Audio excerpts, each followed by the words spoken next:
Dan Johnson, the president of Solutions Institute. Let me tell you a little bit about Dan. He entered into activism at 18. Over the next 2.5 years, he grew PANDA, People Against the NDAA, into the largest movement resisting a federal law at the local level in the United States. In the meantime, he wrote for the Huffington Post, Policy Mike, Occupy.com, Western Journalism, BenSwan.com, and many others, including the Fifth Column.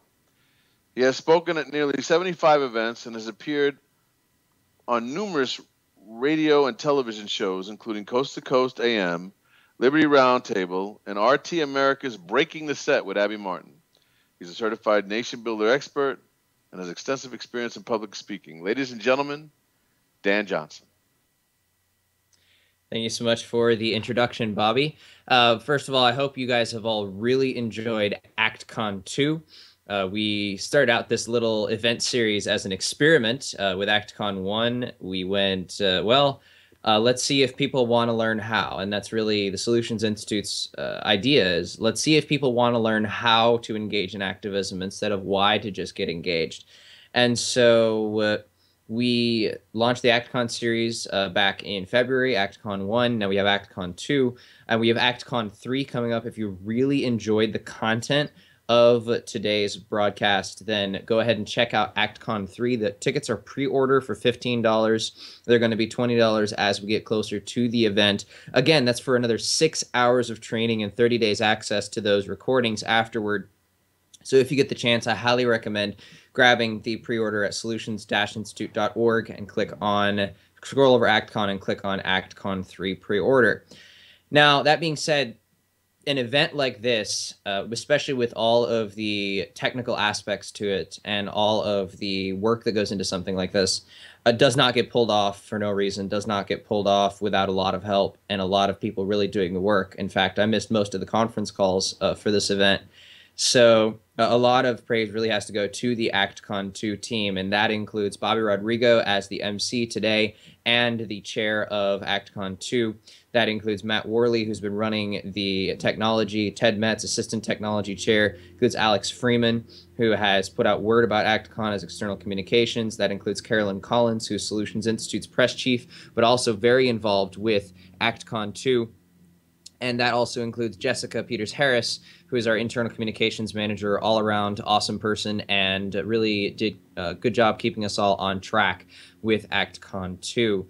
As a side note, Solutions Institute is really dedicated to revolutionizing activism. And one of the little tools I want to point you to is on the SI homepage, just before we get into today's presentation.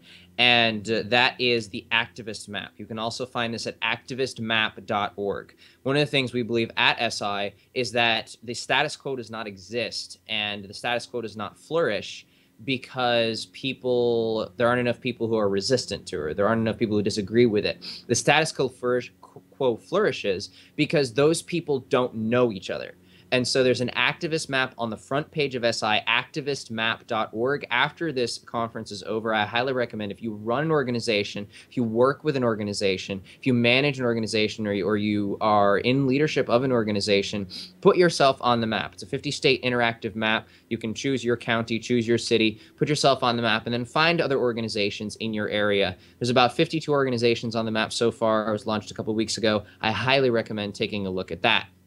Now, what I'm going to get into today is social media. I'm going to get into particularly Facebook because while Twitter, I don't really have the experience I need to have with Twitter. I did start organizations on Twitter. Twitter is used a lot for contacting news organizations. It's used a lot for breaking news. It's used a lot. So if you find a way to build breaking news into your team's strategy, then use Twitter and use Twitter effectively.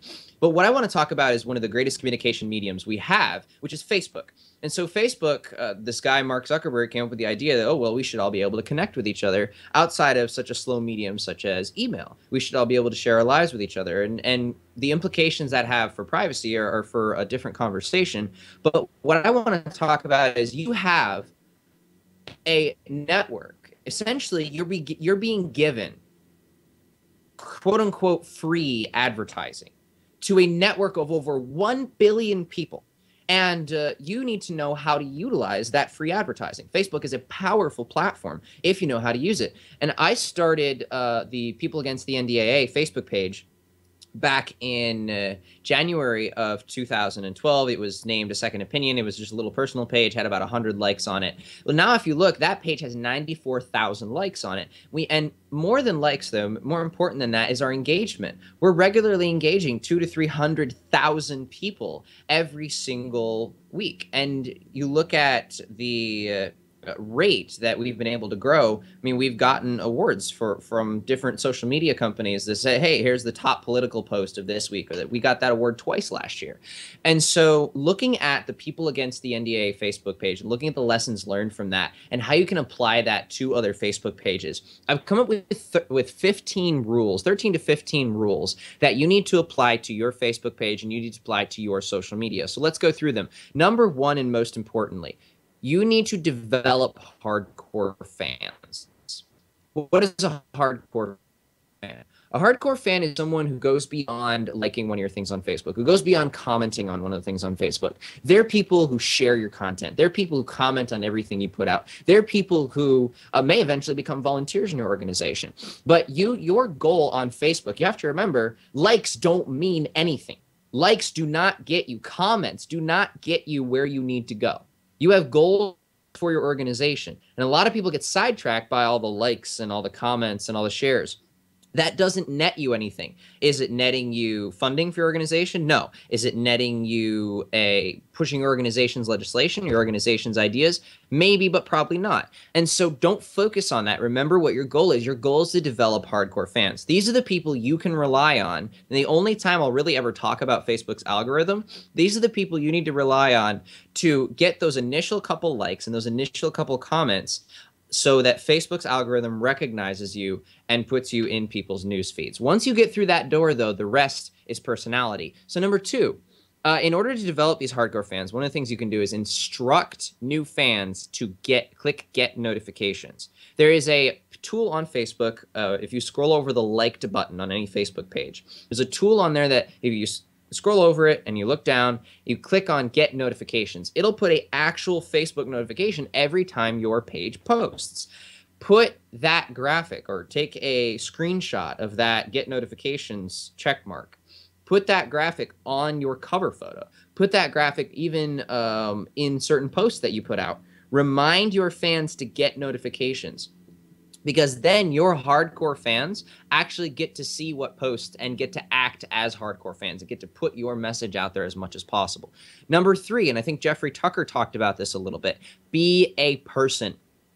There's a reason that Coca-Cola has about, last time I checked, 6 million likes, something like that. And they only get 1,000 people, 2,000 people engaging on their posts. Why? Why 2 million likes? How could you have such low posts? Well, they don't personalize their Facebook. People don't follow brands. They follow people. They follow actual human beings. Now, if they follow a brand, they're imagining some sort of human being or enjoyment behind that brand. But they're not going to follow a corporate face. They're going to follow a human being. So you need to remember to continually remind your fans to be a person. Well, how do you do that? Number one, reach out. This is tip number 5, but number 1, reach out to your readers personally at least once a month. So sign your name on that post. Say, hey, like a post I put out recently on SI was, hey, we just increased our engagement 700%. Thanks to you guys. Thanks so much for being part of SI Nation. Boom. I'm reaching out to my fans directly. You can ask them a question.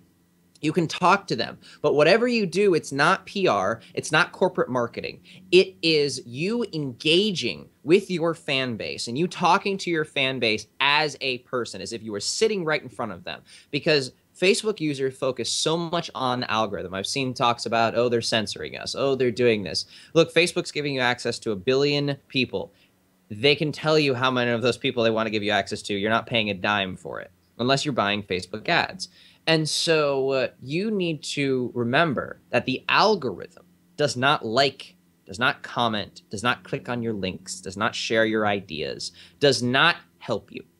The algorithm neither helps nor hurts you. The people behind Facebook, people behind every one of those Facebook accounts, they are what matters, and they are what you need to reach out to. So reach out to your readers personally at least once a month on your Facebook page.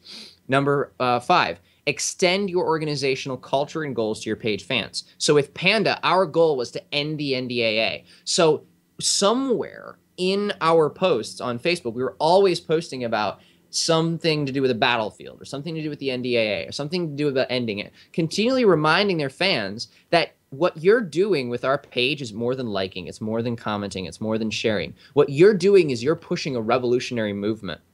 You're pushing an idea, and you're pushing an idea that has real on-the-ground consequences. Your like, your share, your comment does more than just shares an article.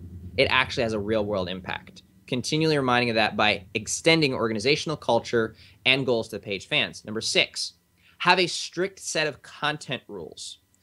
Content rules on the Panda page include everything posted has to be directly related to the NDAA, or National Defense Authorization Act of 2012. So police militarization, battlefield, all those are directly related. Spying, not so much. Drug war, not so much.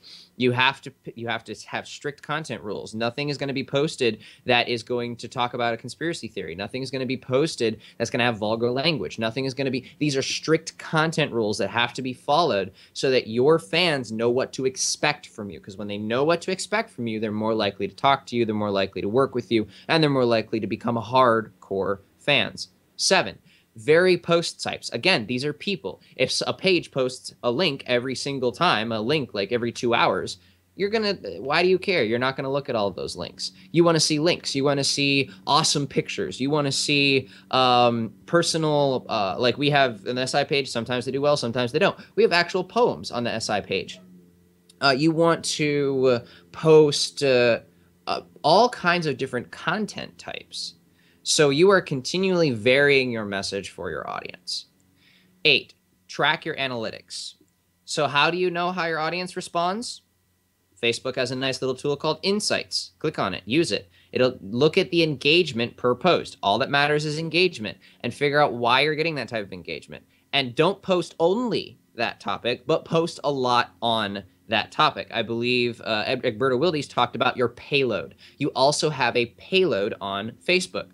9, if you have multiple garbage posts in a row, as in you have a lot of posts that do well and then 5 posts that don't do very well, delete those posts. They're not doing you any good, and all they're going to do is hurt you in the future. 11, never post more than once every 4 hours, and never post less than once every day. Now, sometimes you can take a break on the weekends, Sunday in particular, but on average, you want to post at least once a day, and not more than every 4 hours, or not more than once every 4 hours, if possible, because then you're overwhelming your fans with posts, especially your hardcore fans. Remember, they're getting a notification every single time you post, and those are the people you need. Now, 12, respond to comments. Nick Burnaby, one of our advisors and founder of the Anti-Media, pointed this out. When you respond to Facebook comments on your Facebook page, those notifications go right to your fan. So your fan will see on their notifications bar, oh, wow, they responded to me, and they'll engage in dialogue with you. Always engage in dialogue with your fans. Number 13, then this is a bit controversial. Have a no censorship policy. I can tell you in 4 years, Panda has never deleted a single comment from our Facebook page. We haven't banned anyone. We haven't deleted a single comment. Instead, what we've done is when there's a comment that doesn't fit our mission, or a comment that challenges us, or a comment that's really vulgar, or even the comment that's kind of spammy, although we do tend to hide actual like total spam comments, like, hey, buy my pair of sneakers. When it comes to comments that are controversial, or comments that are angry, or comment, number one, having a no censorship policy opens you up to your fan base. Yes, you have freedom of speech, or yes, they have freedom of speech, and they don't have freedom of speech on your page, but you choose to exercise that they do. You choose to allow them to speak freely, and what that does is if you're continually responding to these dangerous or vulgar or angry posts, your fan base is going to start defending you. And your fan base is going to start to self-police. Like we had at one point, somebody posted a bunch of very, very racist images depicting Barack Obama as a monkey and putting his head in a noose and et cetera, et cetera. Our fan base responded. And they said, that's absolutely disgusting. That has no place on this page. And we responded briefly. And he took his own photos down. Nobody needed to delete it. Nobody needed to go after the comments. He took his own photos down. Your fan base will become self-policing. They will defend you. That gets more people engaged on your page. 14, respond to every Facebook private message and every low rating. 15, finally, reach does not matter. The only metric on Facebook that matters is engagement. Because reach is a guess. Reach is, well, we think that they might have seen it. They may have not. They may have. We think that they might have seen it. Reach is a guess. Engagement is an actual number. It combines your clicks, your post clicks, your shares, your likes, and your comments into one number. That is what matters. So if your engagement is going up and your reach is going down, that's totally fine. That means you are actually getting people engaged with you instead of just getting people seeing your content. And that will help you build a stronger Facebook page in the future. So again, if you're taking away things from this presentation, remember to take away that you need to be a human being. You need to continually reaffirm that you're a human being and there's more behind this page than just a corporate face, essentially, or a blank face. And you need to remember what your goals are. Your goals aren't likes, your goals aren't comments, your goals to a certain extent aren't even engagement. Your goals are driving people to your website. Your goals are funding. Your goals, and if you're not achieving those goals, but you're getting a ton of likes, you're doing it wrong. Your Facebook page is not serving your organization, it's serving your ego. And that's not going to be helpful to you, and it's not going to be helpful in activism. Finally, remember, Facebook is not for on-the-ground activism. It is for information spreading primarily. And so memes work really great on Facebook. Links to articles work really great on Facebook. But your email list is going to be your primary tool for actually engaging on-the-ground activists. Facebook, a lot of people just want information. And provide the information. It's great to bring people into your site, and then your site converts them to on-the-ground activists. So that being said, looking at your Facebook page, looking at your social media, remember, be a human, keep your goal in mind, and don't worry about reach. Don't worry about likes. Don't worry about comments. Engagement is what matters on a Facebook page. And take your time.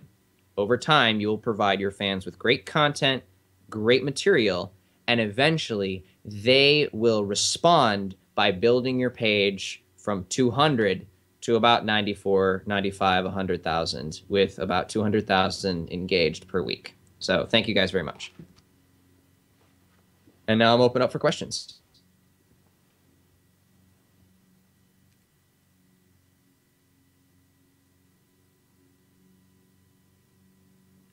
Open up for questions. Hello. I'm sorry. It would help if I wasn't muted. Thank you so much for speaking at ActCon 2 conference, Dan Johnson. We appreciate your presentation. Excellent as always. You're our last speaker of the evening, and we do have some questions for you. Yes. First, in introducing you, it struck me, and I wanted to ask you. This is for me, actually. What makes you tick? Why did you get involved in activism to the extreme that you do post People Against the NDAA? Because I know about your story with the People Against the NDAA.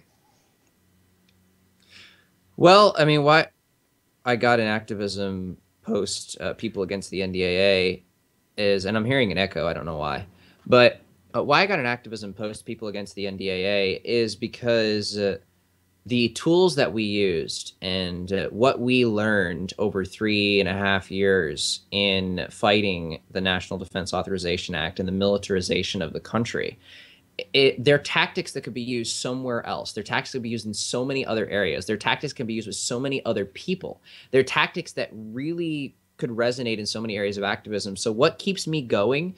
What keeps me going is changing the world for the better. I believe I'm on Earth for a purpose. I believe I'm on Earth to really make a difference. And so and I wanted to give back because I took a lot, Panda. I took a lot of advice. I took a lot of help. I took a lot of coalitions. We couldn't put out a lot of content. We couldn't help a lot of people because we were a single issue. Well, now at Solutions Institute, I can dedicate my entire time to helping people preserve their freedom, helping people preserve their liberty, and to really finally change and really challenge and really take on the status quo. And so what gets me up in the morning is remembering and understanding and thinking about how I mean, I love beating up corrupt politicians, not physically, literally, but I love absolutely tearing them into the dirt. I love when they have to walk away from office and resign. I love it because I know that many more people's freedoms are going to be protected. And I know that the next generation that comes along, they're going to have a more free world, a little bit here, a little bit there, a little bit more free. And if I can just make that impact, that a little bit more free impact, and teach a ton of other people to train the trainers, as Jeff Lewis said, and to really make a further impact. I mean, that's what gets me up in the morning, is knowing that we can beat the status quo, and that if we can teach others, and those people can teach other people, and people who are watching this conference can take what they learned here and take it to their constituents and take it to their people. I mean, we can have a ideological revolution on our hands, and that's what really gets me up in the morning, is knowing that every day we can and we are beating up the status quo. You know, one of the themes, I should say, that I noticed in today's conference that has come from the individual speakers, and I'm trying to write about it, is there has been some overlap. And what I have found to be the overlap is most of the speakers, if not all, have addressed truth and integrity to some degree. And I wanted to get your take on truth and integrity in messaging and activism. I think Jeff put it really well earlier when he talked about one of the reasons that you should promote truth is that you don't have to remember the lie. Honestly, if you lose your integrity, if you're not being completely open and honest with people, you lose. There's a great quote that says, the best way to make a man or a woman not trust you is to tell them that you don't trust them, is to no longer be open with them, is to no longer be honest with them, is to no longer treat them as a friend, as a colleague, as an ally. And if you lose your integrity, and there's lots of chances for you to lose your integrity. There's lots of chances for you to go with the big money. There's lots of chances for you to be co-opted by people in the status quo. But if you lose your integrity, if you lose the only thing that makes you different from the people that you're fighting against, which is that you take a strong stance for truth, and you take a strong stance for your own integrity, and you refuse to lie, you refuse to cheat other people, no matter how many times you've been cheated, what makes you different? That's the change you make. And that's the legacy you pass on, is what makes you different than other people. And so I totally agree with Jeff. I totally agree with several of the speakers about truth, honesty, and integrity. You have to maintain your integrity. You have to be truthful. It is a requirement, because I guarantee you at one point you will be found out. If for no other reason, no moral reason, no moral gumption that pushes you toward truth and honesty, for no other reason than practicality, you will be found out. And when you are found out, not only will your legacy be blemished, not only will the people around you be hurt and the people around you's legacy be blemished, but you will put a dent in everything you worked for, in all the people around you. You will put such a huge dent in their activities, in their lives, and in their reputations, that you will end up damaging your own cause worse than your enemy ever possibly could. Integrity is number one. If you lose that, get out of activism, because you do not belong here. Fantastic. Thank you so much, Dan, for your presentation. And I want to thank everybody, the team, as Dan mentioned earlier, ActCon 2 team, Matt Worley, Ted Metz, Carolyn Collins, Jessica Peters-Harris, and Alex Freeman as part of the ActCon 2 team. And then our audience. We had a wonderful response for this conference, and we hope that you enjoyed it, that you learned some things, and of course, the videos are available to you to play over and over again during your ticket length, so you can review and learn more. And I hope that we have been able to expand your life and help you with the message that you want to create and pass on, and the issues you want to address in society. Please make sure and join us at ActCon 3 Empowering Activism, Saturday, August 15th, 12 p.m. to 7 p.m., with a stellar lineup coming up that we will be announcing. If you go to solutions-institute.org and scroll over to ActCon 3, we have a pre-sale going on for ActCon 3 tickets for $15. We look forward to interacting with everybody in the future and see you online and in the world. Thank you so much for joining us. Thank you. Thank you.